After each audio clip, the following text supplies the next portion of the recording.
The twin suns were sinking over the alien city of Valora, painting the metal streets in orange and blue light. Crowds of different species filled the market square, vendors shouting, machines buzzing, and the smell of strange spices filling the air. In the middle of all that noise walked Eli Carter, a human engineer working far from Earth. His jacket was dusty, and a small patch on his arm read, Terran Mechanics Guild. Eli had been fixing a hover cart for a merchant when his communication device beeped. He checked the signal, frowning at the delay, and didn't notice that his wallet slipped from his pocket.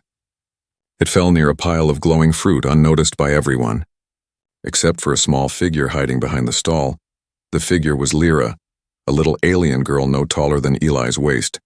Her skin shimmered faintly blue under the fading light, and her large silver eyes reflected everything around her.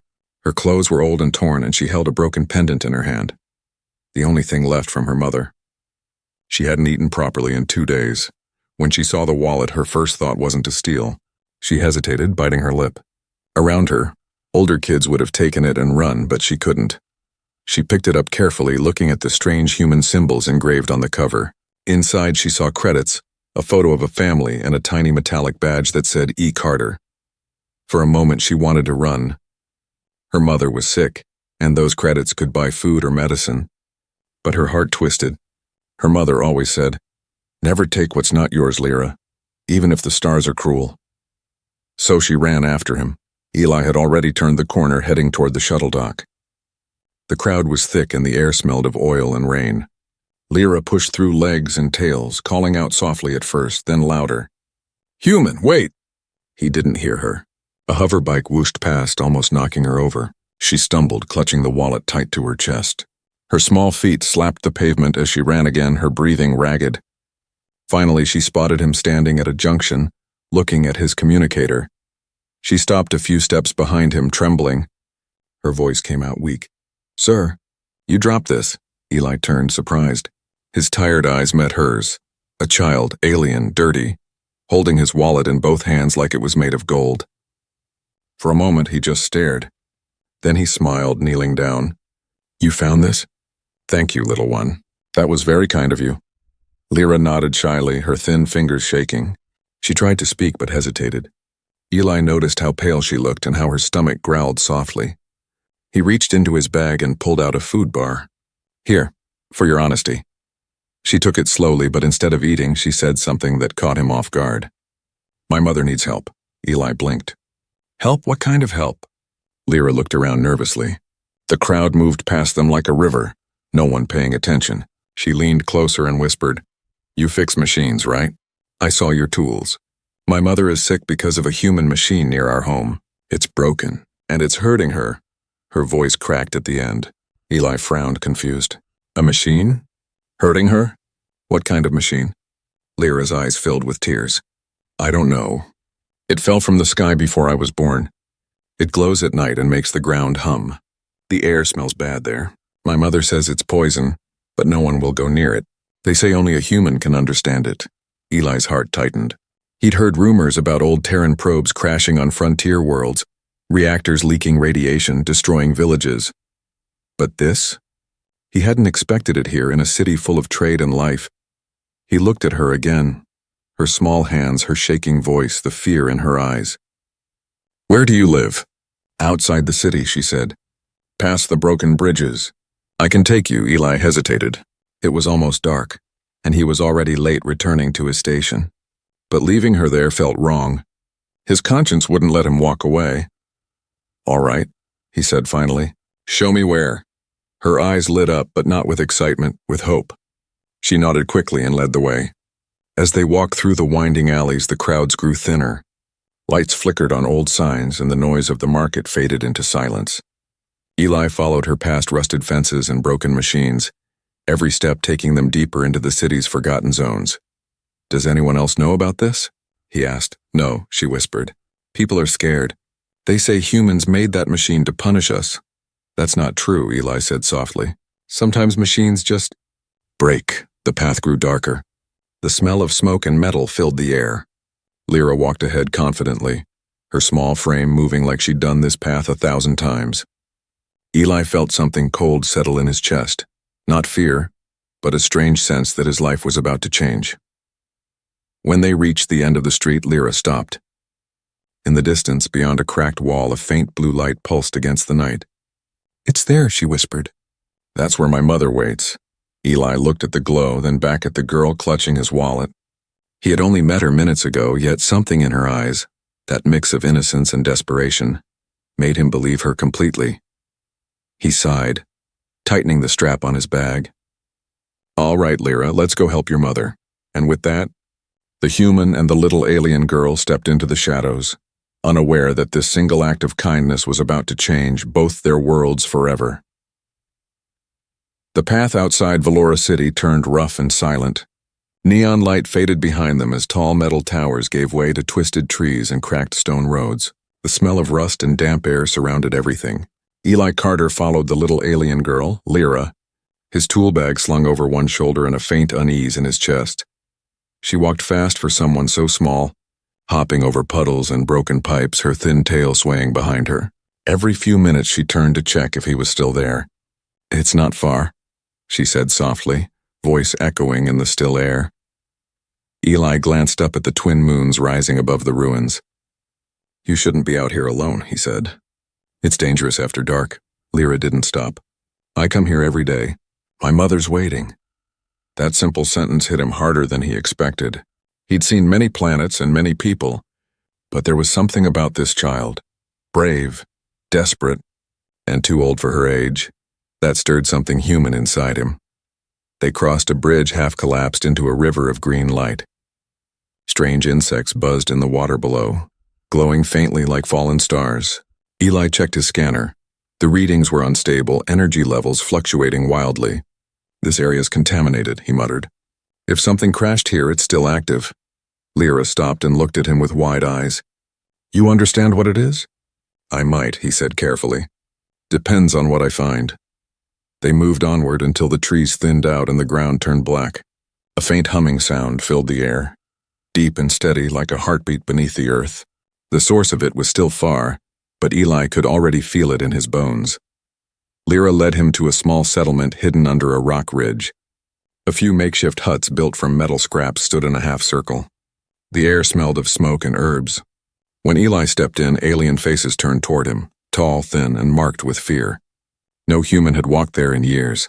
An old alien man stepped forward, his eyes glowing dimly in the dark. "Why did you bring a human here, child?" he asked harshly. Lyra held her ground. "He can fix the machine. He can save Mother," the crowd murmured. Eli lifted his hand slowly. "I don't want trouble," he said. "The girl found my wallet. I just came to help." The old man studied him for a long moment, then nodded toward a hut in the corner. "If you truly mean to help, go there. Her mother waits inside. But be warned, human. That machine's curse has already killed 3 of ours." Eli followed Lyra to the hut. Inside, dim light flickered from a single lamp. A woman lay on a bed made of woven metal wires. Her skin, once bright blue like Lyra's, had faded to gray. Tubes made from scavenged parts ran to her arm, glowing faintly. The air smelled faintly metallic. "Mother," Lyra whispered, kneeling beside her. "I brought someone, a human. He knows machines." The woman opened her eyes slowly, focusing on Eli. Even in her weakness, her gaze was sharp. "A human," she murmured. "Do you know what your kind left us, stranger?" Eli hesitated. "I might," he said quietly. "Lyra told me about the crash." Her lips trembled in a faint smile. "Then you know why we cannot go near it. It hums like thunder and poisons the air, but I can still hear it in my dreams. It calls me." Eli crouched beside her, checking the readings on his handheld scanner. Radiation traces spiked off the charts. "It's not calling you," he said gently. "It's leaking power. A damaged fusion core, most likely. You're sick because of it." The woman's hand gripped his wrist weakly. "Then stop it." "Please," Eli froze. "I'll need to see it up close." "It's dangerous." Her eyes, tired but burning with love for her daughter, met his. "Dangerous for us. Maybe not for you. You made it. Your kind understands it." That truth cut deep. He looked at Lyra, who watched him silently, her small hands clasped together. "All right," he said finally. "I'll try. But I can't promise anything." Lyra's face brightened instantly. "You'll really help her?" "I'll do what I can," Eli said. "But I'll need tools, metal, wires, anything you can find." Lyra ran out to gather supplies while Eli examined his gear. Every part of him screamed that this was a bad idea. He was only supposed to repair shuttle engines, not walk into alien wastelands. Yet he couldn't walk away. Not after seeing that child's hope. When Lyra returned carrying a small basket of scrap parts, Eli smiled faintly. That'll do. Outside, thunder rolled across the horizon. The humming grew louder, like the planet itself was breathing. Eli stood, tightening the straps on his gloves. Where exactly is this thing? He asked. Lyra pointed toward the darkness beyond the ridge, past the old metal forest. It fell there long ago. Some say ghosts guard it. Eli gave a small chuckle. Ghosts or not, I'll find it. The woman's voice stopped him at the door. Human, she said softly. If you fix it, we will owe you our lives. But if you fail, that place will claim yours. Eli looked back, his face calm. Then let's hope I'm better at fixing than failing. And with that, he stepped into the stormy night beside Lyra, a human chasing redemption, and a child chasing hope, both unaware that something ancient and dangerous had already awakened in the ruins ahead. The night had grown darker, though the twin moons still floated above like pale eyes watching from behind drifting clouds.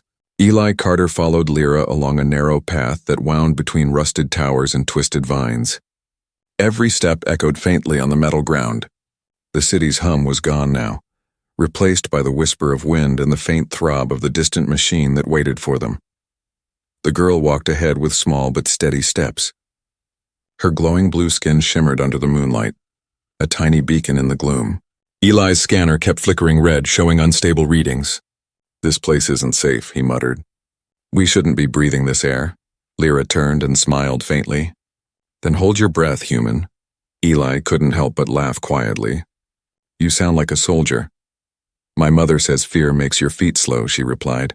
They crossed what used to be a road but was now a graveyard of old machines, half-buried drones, cracked screens and melted signs with human letters no one could read anymore. The ruins whispered stories of a time when humans had ruled this colony, before they abandoned it. As they walked, Eli's mind drifted back to Earth. The crowded stations, the smell of clean air filters, and the sound of laughter from his younger brother. Long gone now. He had come here to forget his past mistakes, not to find redemption. Yet somehow this small alien girl had pulled him into something far bigger than he understood. The humming grew louder. A faint blue mist rolled across the ground. It made the air vibrate. The plants near it were blackened, their edges glowing faintly, as if they were alive and dying at the same time.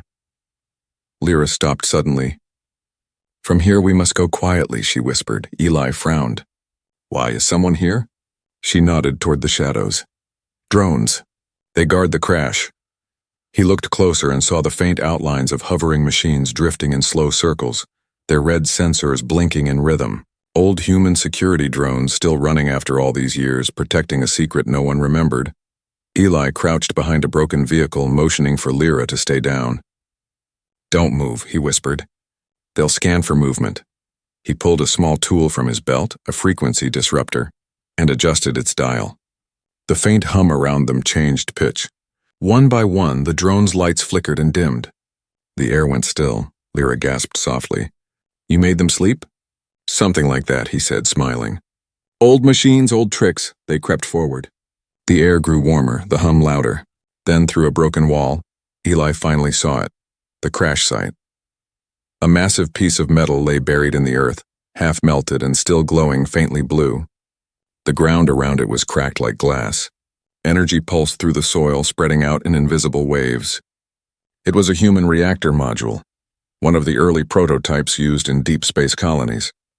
Something this powerful should have been shut down long ago. Eli's heart sank. No wonder she's sick, he murmured. This thing's been leaking radiation for years. Lyra stepped beside him, her small face lit by the eerie glow. Can you fix it? He knelt, studying the scorched control panel. Maybe, but I'll need time. And luck. A low rumble rolled across the ruins. Dust fell from the walls. Lyra looked up nervously. What was that? Eli checked his scanner. A new signal was moving toward them fast. Not good, he said. We've got company. From the shadows came the sound of mechanical footsteps. A larger drone emerged, heavier, older, armed with energy turrets that hummed with charge. Its voice cracked through the static. Unauthorized life forms detected. Human reactor zone restricted. Eli grabbed Lyra's hand. Run! They sprinted through the ruins as blue bolts of plasma sliced the air behind them. Rocks exploded and fragments of glowing metal flew in all directions. Lyra stumbled, but Eli lifted her and kept running. He dove behind a collapsed wall as another blast shook the ground. Breathing hard, he checked his toolkit. He had only one EMP charge left, enough to disable the drone but also risk shutting down his own gear. Lyra looked up at him, eyes wide. Can you stop it? Eli nodded slowly. Only once. He peeked over the wall, aimed the small charge, and pressed the trigger. A flash of white light tore through the night, followed by silence. The drone dropped, smoking. The hum of the reactor was all that remained. Eli slumped against the wall, catching his breath. That time was too close. Lyra smiled weakly. You saved us, he gave a tired chuckle. I just bought us time. They stepped back toward the wreck. The mist swirled around them, carrying faint whispers of static. Lyra's hand tightened around his sleeve. It feels alive, she said. It's dying, Eli replied. But dying things fight hardest. He crouched near the reactor's exposed core, light shimmering across his face. The metal pulsed like a heartbeat. He reached out, his hand trembling. If I shut this down, I'll have to get inside. It's the only way, Lyra's voice broke. Will it hurt you? Eli smiled faintly. Maybe, but your mother's running out of time. She looked at him with tears in her eyes. Then I'll go with you. He shook his head. No, you stay here, little one. You've already done enough. The wind picked up, carrying the faint sound of thunder from the horizon. Eli stood looking at the glowing wreck before him. A ghost of human technology, still breathing poison into an alien world. As the mist swirled around his feet, he whispered to himself, let's see if I can make things right this time. And with that, he stepped closer to the reactor, unaware that something ancient within it had just awakened, and that the shadows around them were beginning to move. When Eli Carter and Lyra reached the end of the broken ridge, dawn was only a pale line across the alien sky. The hum of the reactor still vibrated faintly behind them, like a warning heartbeat that refused to die. Dust clung to Eli's boots and smoke from the short battle with the drone still lingered in the air.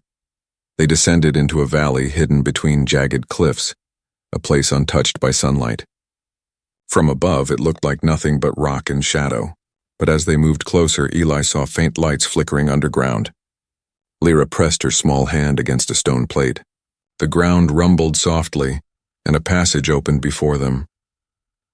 Welcome to our home, she said quietly. Eli followed her down into the darkness. The tunnel smelled of smoke, herbs, and metal. It opened into a wide cavern, a hidden village carved from old human ruins. Broken walls of steel and glass had been patched with alien stone and glowing vines. Makeshift huts surrounded a central fire pit where blue flames danced, casting soft light on dozens of alien faces. They all turned to stare. No human had ever entered this place before. Mothers pulled their children close and the elders whispered in a language Eli couldn't fully understand. Lyra didn't flinch. She stood straight and said proudly, He's the one who helped me. He's here to fix it. A tall alien man stepped forward, his face marked with glowing scars. His voice was low and harsh. You brought a human into our refuge? Do you have any idea what that means, child? Lyra's small chin lifted. He saved me from the Guardians. He can fix the poison. Eli took a cautious step forward. I'm not here to harm anyone, he said.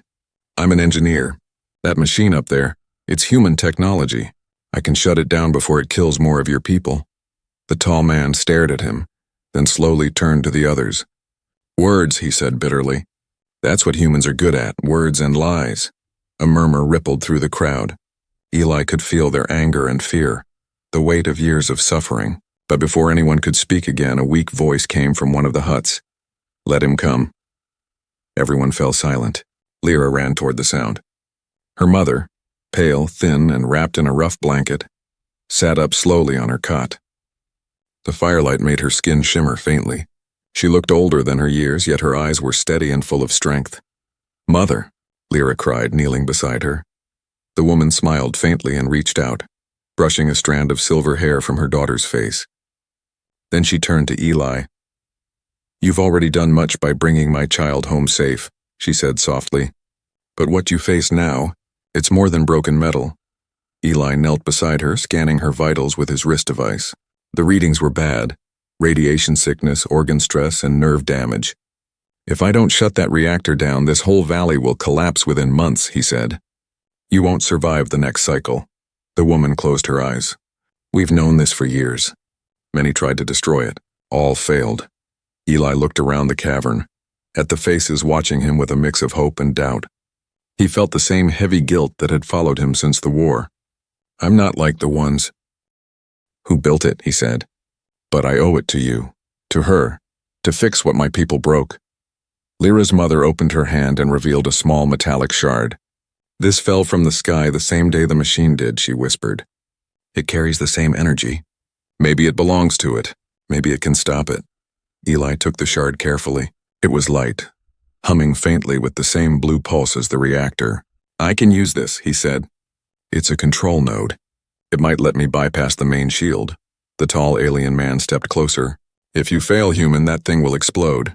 You'll kill everyone here. Eli met his gaze. Then I can't fail. Silence filled the room. Lyra looked between them, her eyes shining with quiet trust. The woman reached out weakly and took Eli's hand. Her fingers were cold, her grip trembling. You carry the voice of both our worlds, she said softly. If you succeed, maybe the stars will forgive what they've seen. Eli didn't know what to say. For years he'd believed redemption was a dream meant for better men. But in that dark cavern, surrounded by strangers who had every reason to hate him, he felt something stir. Purpose. I'll need tools and protection, he said. And I'll need someone to guide me through the tunnels back to the surface. Lyra's small voice rose immediately. I'll go. Her mother shook her head weakly. No, Lyra, but Eli stopped her gently. She's brave, he said. And I'll keep her safe. The mother's eyes softened. Then promise me this. If you survive, don't let the truth die with you. Tell them what happened here. I promise, Eli said quietly. He stood, pocketing the shard, and looked toward the tunnel. The hum of the reactor echoed faintly through the stone like the call of a distant monster. Lyra slipped her tiny hand into his. When you fix it, she whispered, will the sky stop shaking? Eli smiled faintly. Maybe, little one. Maybe it will finally rest, and together, they stepped back into the tunnel, a human burdened by guilt, and a child driven by hope, walking toward the broken heart of a world that had almost forgotten mercy. The wind outside the tunnel howled like a wounded creature. Eli Carter stepped out first, his boots crunching over shattered glass and stone. Behind him, Lyra clutched the wall, her small frame trembling against the cold air that swept down from the high cliffs. The sky above them was gray, smeared with red streaks from the rising suns. They were back near the crash site, the heart of the storm. The reactor still pulsed deep within the ground, a wounded beast refusing to die. Every few seconds, the earth trembled as if warning them away. Eli adjusted the old breathing mask he'd salvaged from his toolkit. It hissed faintly, filtering the toxic air. Stay close to me, he said. If anything happens, you run back to the tunnel. Don't wait. Lyra nodded, though her eyes were full of worry. You'll come back, right? Eli didn't answer. He didn't know if he could. The plan was simple on paper. Reach the reactor core, use the shard her mother had given him to reroute the power, and manually shut down the fusion coil. In reality, it was a death sentence. No human should survive that level of radiation, but the moment he'd seen Lyra's mother's fading eyes, he knew he would try anyway. They walked past the wreckage of fallen drones. The air buzzed with faint static. Strange sparks floated above the cracked earth like blue fireflies. Each one burned out before it touched the ground. At the edge of the crater, Eli stopped. Below them, the wrecked reactor glowed like a blue heart beneath the soil. Streams of molten glass ran down its sides. A narrow path led through the rocks to the control hatch. Lyra whispered, It's still alive. It's dying, Eli corrected softly. But it'll take everyone with it if I don't finish this. He turned to her, kneeling so their eyes met. Lyra listened carefully. Once I go down there, I can't come back until it's done. You'll wait at the ridge, and if the light turns white, run. Don't look back. She shook her head hard, tears forming. No, I'll stay. Hey, he said gently, resting a hand on her shoulder. Your mother needs you more than I do. You gave me back my wallet, remember? You did the right thing then. Do the right thing now. Go home. Lyra's lip trembled, but she nodded. Promise you'll try to come back. I promise. Eli said, though his voice was quiet, almost lost in the wind. He took a deep breath and began his descent into the crater. The rocks glowed faintly blue beneath his boots, the heat seeping through his gloves. The hum grew louder, vibrating in his bones. When he reached the broken hatch, he pulled the shard from his pocket, the fragment that Lyra's mother had given him. It pulsed in his hand like a living thing. Eli connected it to the cracked control console. The system flickered, struggling to come online. Old human code flashed across the screen. Terran Energy Core Model 3A. Status: critical failure. Yeah, he muttered. No kidding. He started typing, overriding safety locks. The machine resisted, its systems corrupted by time and alien energy. Every move he made sent tremors through the ground. Sweat dripped down his face beneath the mask. His skin began to itch, the first signs of radiation burn. Suddenly the console screamed, a sharp alarm echoing through the crater. The shard glowed white-hot. Eli gritted his teeth and held it steady, using his last strength to connect it manually.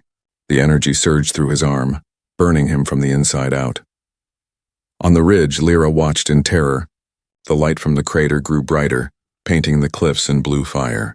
She screamed his name, but her voice was swallowed by the roar of the reactor. Inside, Eli could barely see. Everything was shaking. He reached for the final switch and the manual override. His vision blurred, but through the pain he saw faces. His brothers, Lyra's, her mother's, all the lives this broken machine had stolen. This ends now, he whispered. He slammed the lever down. A sound like thunder tore through the valley. Light exploded upward, blinding and silent. The wind rushed outward, carrying dust and debris high into the air. Then silence. When the dust settled, the blue glow was gone. The hum had stopped. Only a faint trail of smoke rose from the crater. Lyra stood frozen. Her eyes searched the silence. Eli, she cried. No answer. She ran down the slope, stumbling over rocks, her small hands scraping against the ground. At the bottom, she found him, lying near the shattered console, his breathing shallow but alive. She fell beside him, shaking his shoulder. You did it. The light's gone. He opened his eyes weakly, a small smile forming beneath the cracked mask. Told you I'd fix it. Tears rolled down her face. You're hurt. He coughed, blood flecking his lips. Just tired. The sound of footsteps echoed behind them. The villagers, her mother among them, leaning on the tall alien man. When they saw the silent crater, hope filled their eyes. Lyra's mother knelt beside Eli, tears shimmering. You saved us, Eli's voice was faint. She saved me first. He looked at Lyra, smiling. Your daughter reminded me what being human means. His eyes began to close, his hand slipping from hers. Lyra grabbed it tightly, sobbing. Please don't go. You promised. He didn't answer, only whispered something too soft for anyone to hear. Then his breathing stilled. Lyra pressed her forehead to his hand, her tears falling onto the burned metal of his glove. The first rays of morning light fell across the valley, painting everything gold. The reactor was dead. The poison was gone, but so was the man who had given everything to make it right. The valley lay silent for the first time in years. The poison had faded from the air, and the glowing mist that once curled around the rocks was gone. Birds, small silver-winged creatures, began to return, their songs faint but real. Lyra knelt beside Eli Carter's still body, refusing to move. His skin was pale, marked with burns that shimmered faintly in the new light. The humans who had left their machines behind had never returned for them, but this one had, and now he was gone. The others from the hidden village gathered around quietly. No one spoke. Lyra's mother, still weak but standing on her own for the first time in months, stepped forward. She knelt beside the human and placed her trembling hand on his chest. He did it, she whispered. The air's clean again. The tall alien man bowed his head. He gave his life for a people not his own. I've never seen a human do that. Lyra looked up, her eyes red from crying. He promised to come back. Her mother brushed a tear from her cheek. He kept his promise in another way. They carried Eli back to the cavern beneath the cliffs. The fires there burned brighter now, no longer dimmed by the poison in the air. Lyra refused to leave his side, even when her mother asked her to rest. Hours passed before a faint sound broke the silence. A cough, weak but real. Lyra gasped and leaned close. Eli? His eyelids fluttered open. The world around him was blurry and golden. For a long moment he thought he was dreaming. But then he saw her, the small alien girl who had found his wallet, smiling through her tears. "Still here?" he whispered. His voice was rough, almost broken. She nodded quickly. "You didn't die. I told them you wouldn't." He tried to sit up, groaning from the pain that shot through his chest.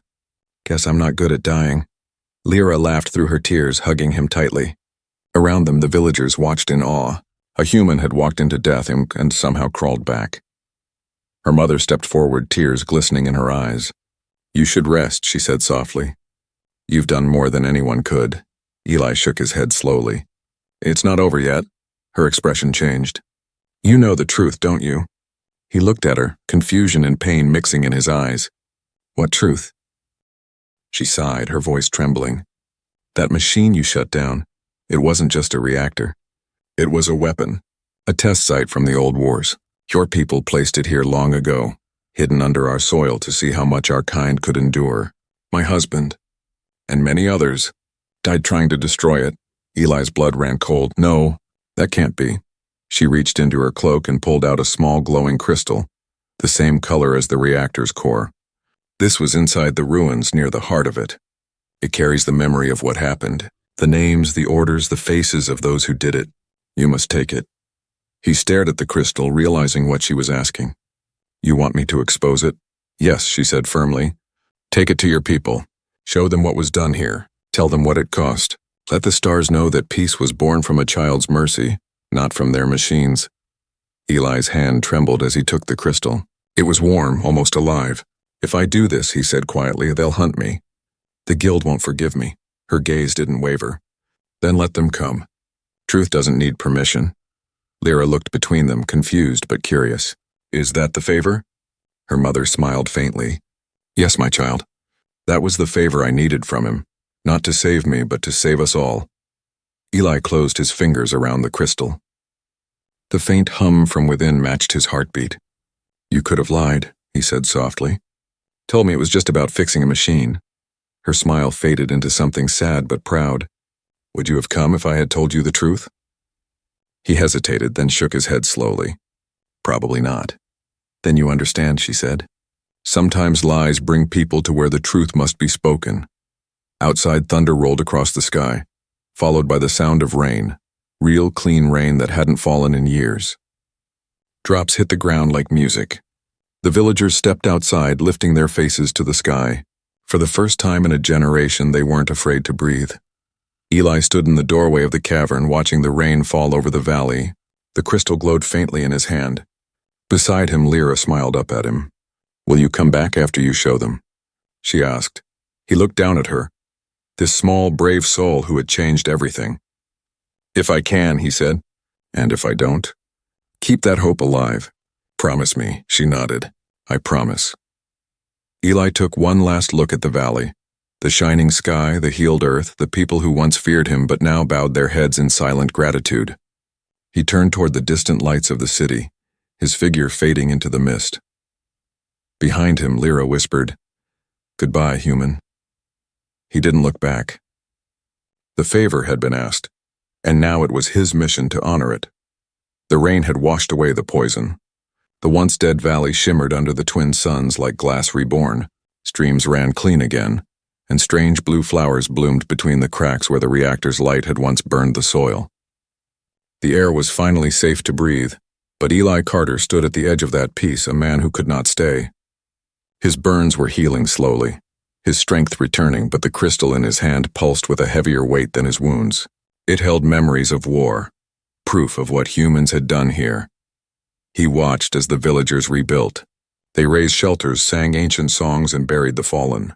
Among them, Lyra laughed for the first time since he'd met her, running through the soft rain with other children, her feet kicking up mud. Every so often she'd glance toward him, making sure he was still there. Her mother approached quietly, wrapped in a new shawl of woven silver threads. Her health had returned, but sorrow still lined her face. "You've given us back the sky," she said softly. "But your path leads away from here, doesn't it?" Eli nodded. "If I stay, your peace will end. The moment I transmit what's in this crystal, the guild will come looking. They'll try to erase this place to hide their shame. She looked toward her daughter. Then you must go before she realizes it. Eli smiled faintly. She already knows. Indeed, Lyra stood a few paces away, watching him with wide, trembling eyes. She walked over slowly, clutching something small in her hands, a thin, patched piece of leather. My drawing, she said softly. For you. He knelt to her level. The paper was rough, but the figures were clear. 3 shapes beneath a golden sky, a human, a little girl, and her mother standing beside a house of light. He felt a lump rise in his throat. You made this? She nodded shyly. So you won't forget us when you go back to the stars. Eli looked at her for a long moment. Lyra, I don't think I could forget you even if I tried. Her eyes glistened. Then promise me one more thing. He smiled gently. You've already had one promise from me. This one's for the sky, she said. Promise you'll tell them we're not monsters. Promise you'll make them see we can live together. Eli closed his hand around the drawing. I swear it. Behind them, the wind carried the smell of wet stone and blooming flowers. It felt like the world itself was breathing again. By nightfall, he was ready to leave. The villagers gathered near the cliffs, torches flickering in their hands. No words were spoken, just nods, quiet respect, and the weight of shared survival. Lyra stood beside her mother, clutching the repaired wallet she had once found. She walked up to Eli and pressed it into his palm. It belongs to you. He looked down at it, then back at her. No, he said softly, placing it back in her hands. It belongs to the one who reminded me what's worth keeping. Tears welled in her eyes, but she smiled bravely. Then I'll keep it safe until you come back. Eli reached out, resting a hand on her head. You do that, little star. He turned and began the climb toward the old shuttle platform on the ridge. Each step felt heavier than the last. The sound of rain faded behind him, replaced by the steady hum of wind over the rocks. At the top, his ship waited, a small transport he'd salvaged months before. Its hull was dented, its engines scarred, but it still knew how to fly. He paused at the open ramp, glancing once more at the valley below. Lyra and her mother stood in the firelight, 2 tiny figures against the vast night. The stars stretched above them, bright and endless. Eli powered up the engines. As the craft lifted off, the dust rose in a golden swirl. The villagers looked up, shielding their eyes from the glow. Lyra waved until the ship became only a glimmer among the clouds. Inside the cockpit, Eli set the crystal into the console. The screen flickered to life, projecting hundreds of archived images, faces, orders, and signatures from long-forgotten human generals. The truth that had poisoned worlds for decades now burned in his hands. He pressed transmit. The signal pulsed through space, racing toward the communication relays that linked hundreds of colonies. Somewhere alarms would sound. Somewhere powerful people would panic. But it didn't matter anymore. The truth was free. Eli leaned back in his seat, staring out the window. The stars looked different now, not as cold as before. He thought of Lyra's promise, her laughter, the way she'd carried light into his broken heart. As the shuttle drifted toward orbit, he opened the small drawing she had given him. The figure smiled beneath the painted suns. On the back, written in a child's uneven hand, were 3 words, "Come back someday." He smiled faintly and whispered, "Someday." Then turning his eyes toward the stars, he set a course for Earth, ready to face whatever waited for him, armed only with truth, and the memory of a little alien girl who had taught him what it truly meant to be human. The screen faded to black.